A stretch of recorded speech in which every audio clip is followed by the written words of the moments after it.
دخل المدينة فاستضاء بنوره هذا المكان فلا ظلام ولا ذبول. السلام عليكم ورحمة الله وبركاته.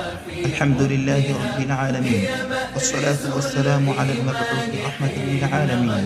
أما بعد، أيها الأحبة الكرماء، مرحبا بكم من جديد. karibuni tena kwa mara nyingine katika tarehe 6 ndani ya mwezi mtukufu wa Ramadhani na kwenye halaka ya 6 kwenye kipindi chako cha Fadailu al-Madina, utukufu na sharaf ya Madinatul Munawwara.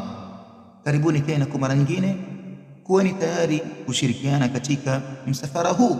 Tuelekeeni katika kikao ambacho watakwenda kukutana masahaba ama wale wakazi wa Madina walioslimu katika kipindi kile pamoja na Mtume sallallahu alaihi wasallam. Tuangalieni ni kitu gani ambacho kwamba kilichojiri kwenye kikao kile katika mwaka wa 13 wa nubuwa, wa bidhat na hasa tena katika halaka ya 4 tulisema kwamba katika mwaka wa 13 wa nubuwa walitoka wakazi wa Madina kati ya wale waislamu 73 na wanawake wawili, wakaelekea Makka kwa ajili ya haji.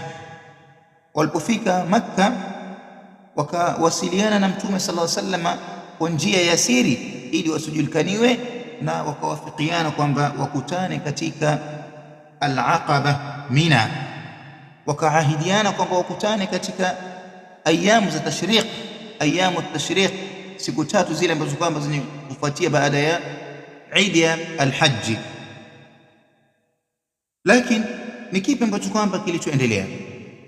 Tumwachilieni mmoja wao kati ya wale 73 atuelezee kuna habari gani ambazo kwamba zilizojiri, na si mwingine bali ni Ka'b ibn Malik al-Ansari radhiyallahu anhu. Asema kharajna ila Makkah lilhajj, tulitoka tukaelekea Makka kwa ajili ya haji. Wa wa'adana Rasulullah sallallahu alaihi wasallam bil Aqaba, na tukamwahidi Mtume sallallahu alaihi wasallam ili tukutane naye katika al-Aqaba Mina, katika min awsati ayami tashriq, katikati ya masiku ya tashriq, yale siku 3 zile ambazo kwamba zenye kufuatia baada ya siku ya Eid ya mfungo 3.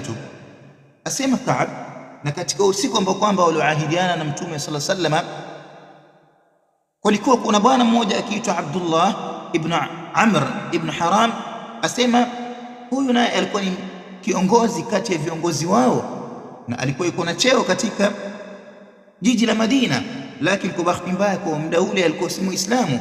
Asema Ka'b, fad'aunahu ila alislam, tukamuita yeye katika Uislamu, tukaanza kumlingania na kumuita katika Uislamu, tukimwambia ewe Abdullah, hakika yako wewe ni kiongozi wetu na ni katika viongozi wetu Madina, na sisi hapa hatutofurahia siku ya Kiyama wewe utakuwa katika nini, kuni za moto wa Jahannam. Wakamuita katika Uislamu, yule bwana akawa ni mwenye kuslimu.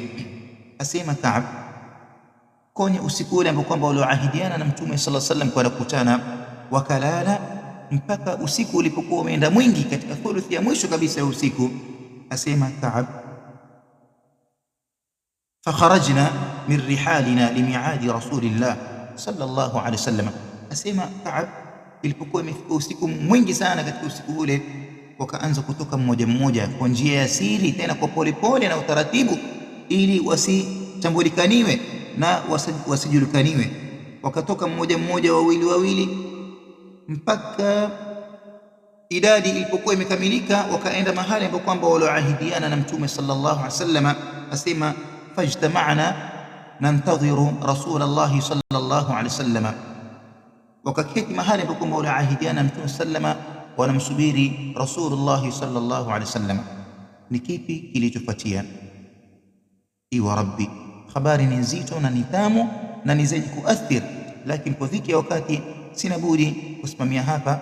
Namuomba Allah subhanahu wa ta'ala tubarikie. Sallallahu wasallam wa baraka ala nabiyyina Muhammadin wa ala alihi wa sahbihi wasallam tasliman kathira. Wassalamu alaykum wa rahmatullahi wa barakatuh. يا لابتيها والملائك عندها حرس فلا الدجال داخلها يصول.